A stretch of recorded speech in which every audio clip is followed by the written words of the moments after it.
to staffing. So when we talk about staffs are the employees of a business, those that are working for you in your company, they are your staffs. So different businesses come up with different approaches to their staffs.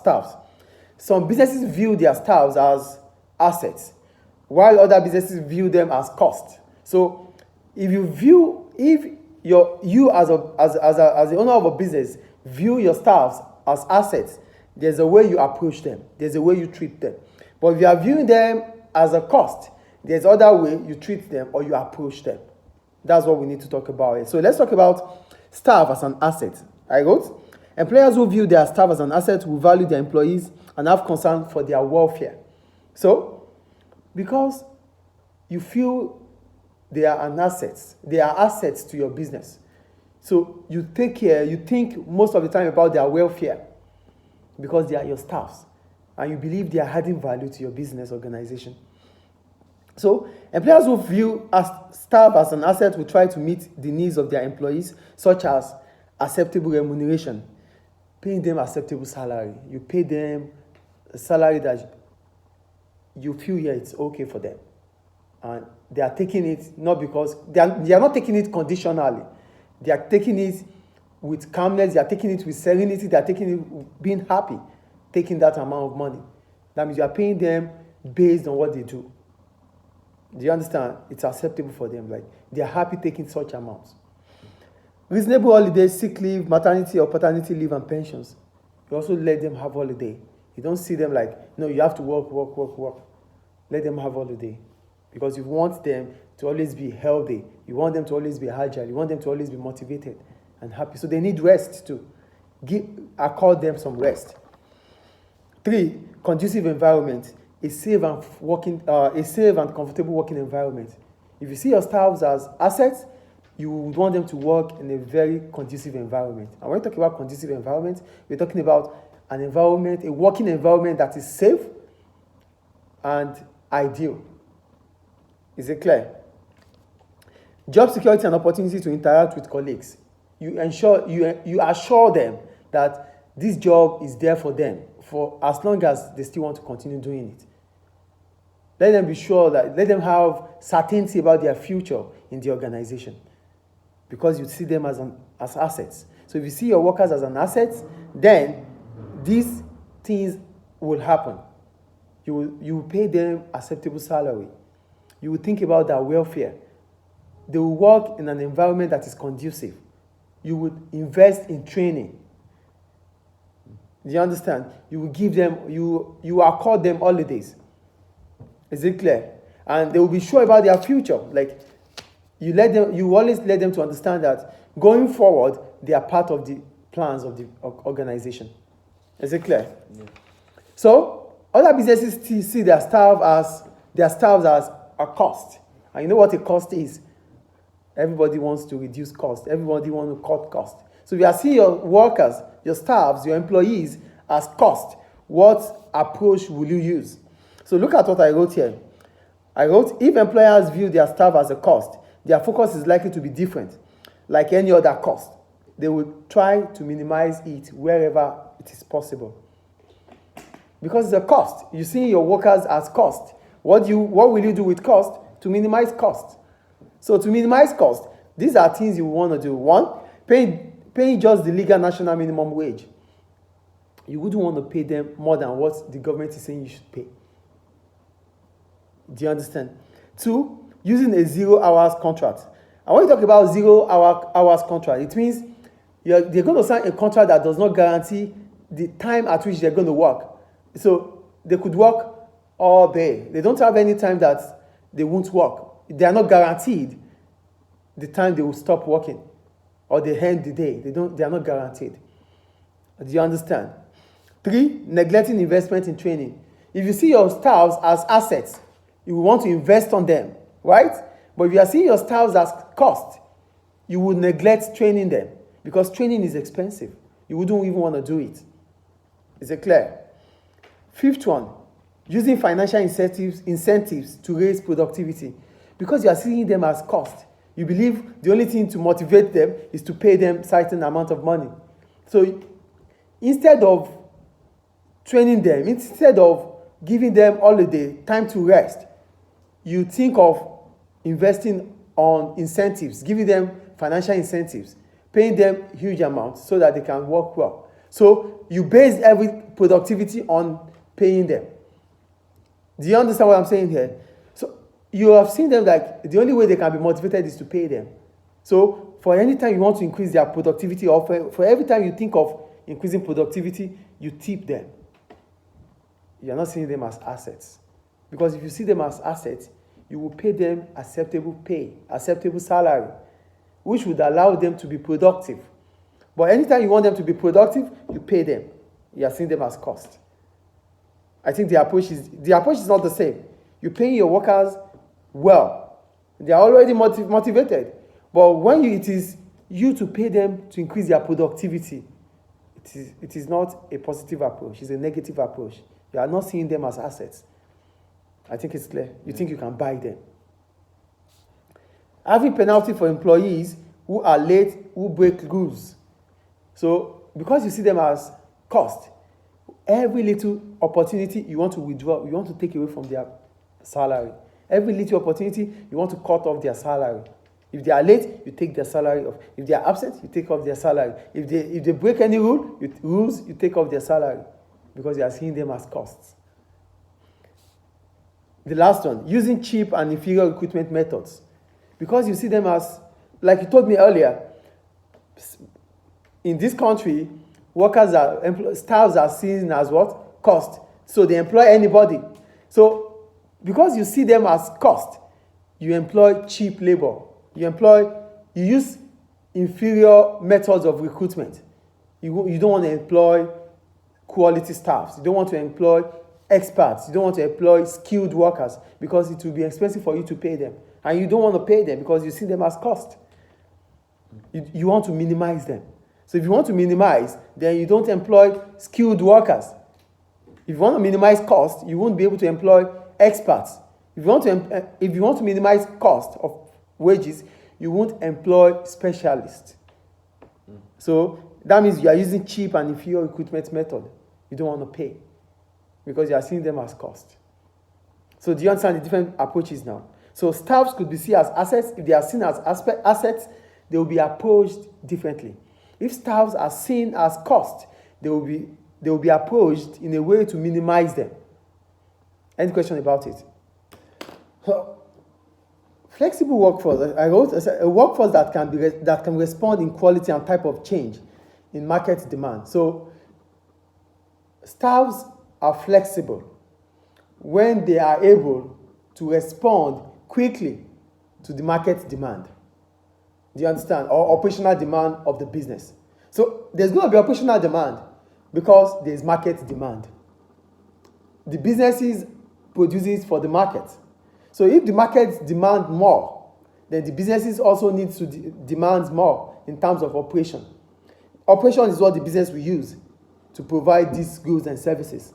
So if the market wants more products from the business will also need to put more effort in its operation. Do you understand? So that's why we say flexible workers are those workers that are able to respond quickly to the operational demand of the firm or of the business.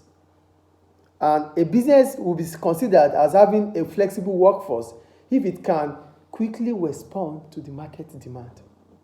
This is how it works.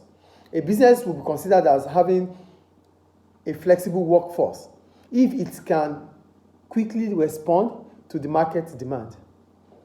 An employee will be considered as being flexible if he or she can quickly respond to the demand of the business operation. Do you see it now? Okay. So how do businesses come up with, because businesses have to, it's a decision they have to take. They need certain method to be able to put people or workers into a flexible situation. So businesses need to, to make workers become flexible. So what are those methods that businesses use in making workers become flexible or making employees be more flexible to their operations? Are you with me? So one, multi-skilling. So when you talk about multi-skilling, I wrote, giving individuals the skills and responsibility to deal with greater varieties of issues at workplace. Businesses can make their workers to be more flexible by giving them different varieties of work to do, allowing them to have access to different skills. So when they have access to different skills, it makes them to become better. It makes them to be more flexible. But they are able to do these things. They are able to have access to these things because the business needs them for flexible jobs. Do you understand? The business needs them to be more responsive to quick market decisions or market demand. Do you understand? So the businesses will allow them to have more skills, will help them to have more skills, will give them different varieties of jobs to do so that they become more flexible. What is the advantage of this? It improves the work performance of those workers. But what is the problem? The problems are, one, workers are given access to be able to do these things because the business needs them. So they might not be paid for it. They might not be paid for it. Do you get what I'm saying here? They have access. They are given more responsibilities. They have access to more skills because the business would need them later on for operations. So they won't be paid for that. Do you understand? Two, the second problem is that if you are giving them this function and task and they are not well trained, it could become a problem. You are giving them more tasks and you have not given them adequate training that they need to be able to perform that task. That is another problem. Do you understand multi-skilling here? Multi-skilling means that you have given access to workers to have more skills and you give them more responsibilities to be able to perform better. Yeah. But the problem is you are giving them that responsibility because you need them to do that work. You want them to be hardworking. So you are not paying them for that. And two, giving more responsibilities to worker and they are not being trained adequately could result to failure. Is it clear? So we go to another way in which businesses can make workers to become flexible, use flexible operation, is employing part-time or temporary staffs. So you need flexible operations. So instead of engaging your workers, you engage part-time workers or temporary workers to come quickly do the job.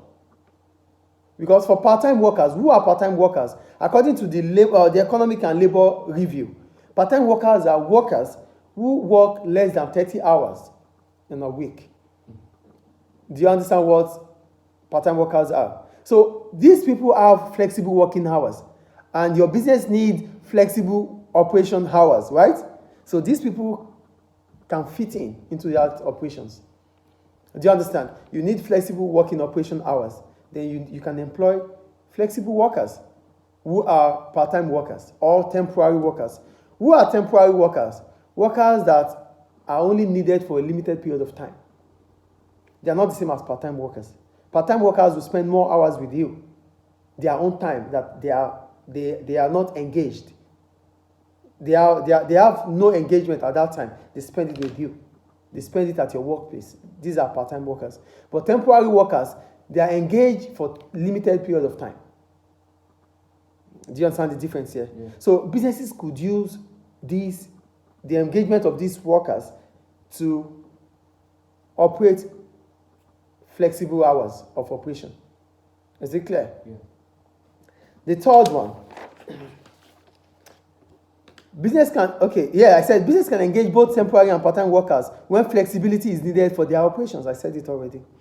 Then we go to the third way in which businesses can engage, can put into flexible operations using 0-hour contracts. What does 0 hours contract means? It means you are engaging you are giving workers casual contracts. You are employing casual workers. You are giving them casual contracts. That means they are working for 0 hours. Do you understand what I mean here? So here I go. This implies that people are engaged with a casual contract. This implies that workers are on call to work whenever the employers need them. So 0 hours means there's no limited time. You don't have specific hours of work. Anytime we need you, we call on you. Even if it is in the midnight or whenever it is, you're having zero contracts, 0 hours contracts. It means you can be engaged at any point in time of the day. So it means, one, your employers can call you at any time. When they call you, you have to be there at any given time. Two, employers do not have to give them work. There are 0 hours contracts. So if we don't have any job for you, then it's not our responsibility to find you a job. If we don't have, we don't have. If we have, we call you. So it's not our duty to ensure that you work or you are engaged. And lastly, 0 hours contract means that the employees might be called to job and they have the right not to do it. You could call us for work and we don't want to do. Do you understand what 0 hours contract means here? Yeah. 0 hours contract means that you will be called at any point in time for work. Two, we don't have to give you a job as employers. And three, employees who are called for job may choose not to do the job. These are what we call 0 hours contracts. Is it clear? It's another way to engage flexibility in your operation as a business.